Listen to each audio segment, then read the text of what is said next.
In today's breaking story, House Speaker Mike Johnson just got caught in a criminal scandal.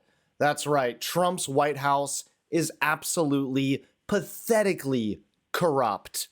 How's it going, everybody? Hunter Avallone here with Occupy Democrats. Welcome back to another video. Now, as I was saying, Donald Trump's White House is ridiculously corrupt. And Chris, I'm told on Brian Driscoll that he was fired. No, he wasn't given a reason, apparently, but he was fired because he was asked to fire another FBI agent who had been involved, they found out, in the classified documents, the search of Mar-a-Lago. The other agent, by the way, was the pilot who flies the FBI director on his plane. That he was asked to fire that person. He refused, saying he didn't do anything wrong, and was told, okay, then you're fired. Look, John, this is all about Donald Trump. What a shock. There's a headline for today. It's all about Donald Trump.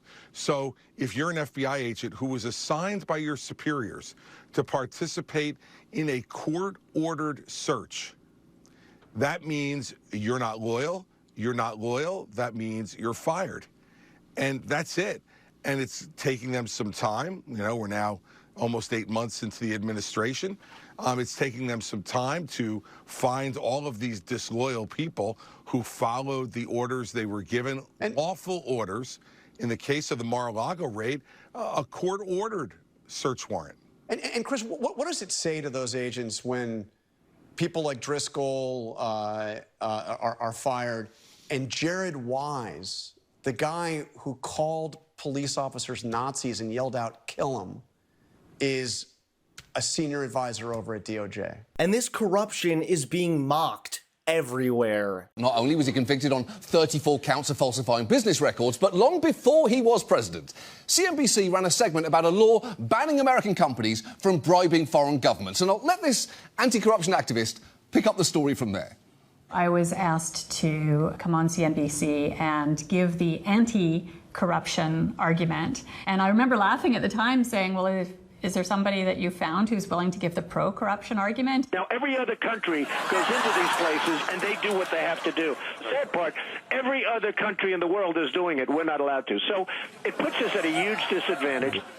Yeah, they clearly got the right guy there.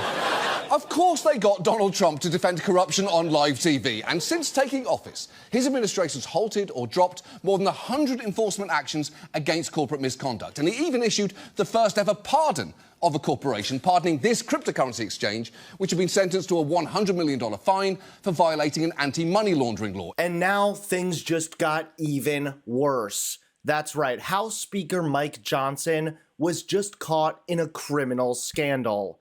Take a look at today's top story. Donald Trump's swamp just keeps getting murkier, and now the stench is spreading to his top allies. House Speaker Mike Johnson has just been caught in a criminal scandal that watchdogs say could violate federal law. The Campaign Legal Center has filed formal complaints with both the Federal Elections Commission and congressional ethics officials, accusing Johnson of using campaign donations to pay for his personal rent in Washington, D.C. According to the complaint, Johnson sent 5 separate $2,500 payments totaling over $12,000 from his campaign account to Green Properties, a company owned by Republican Congressman Darrell Issa. Federal law is crystal clear. Campaign funds cannot be used for personal use, and paying rent on your private home is about as personal as it gets. The timeline makes this even more suspicious. Johnson reportedly moved into Issa's property in March, right when these payments began. Before that, he'd been living with an evangelical pastor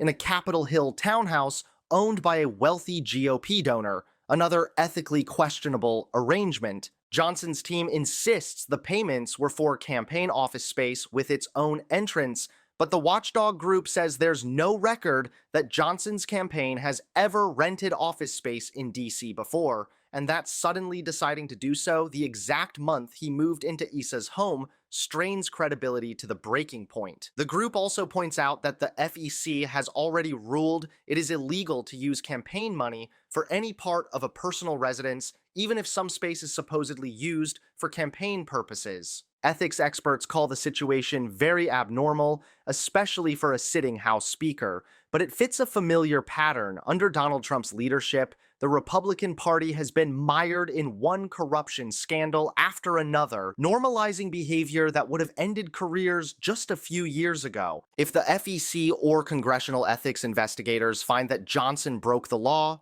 this will not just be a political embarrassment, it could be a criminal matter. And once again, it shows that in Trump's Washington, the swamp is not being drained. It is being deepened. Thanks so much for watching. Please click that like button and subscribe to Occupy Democrats so that you can stay informed and help us stop Donald Trump.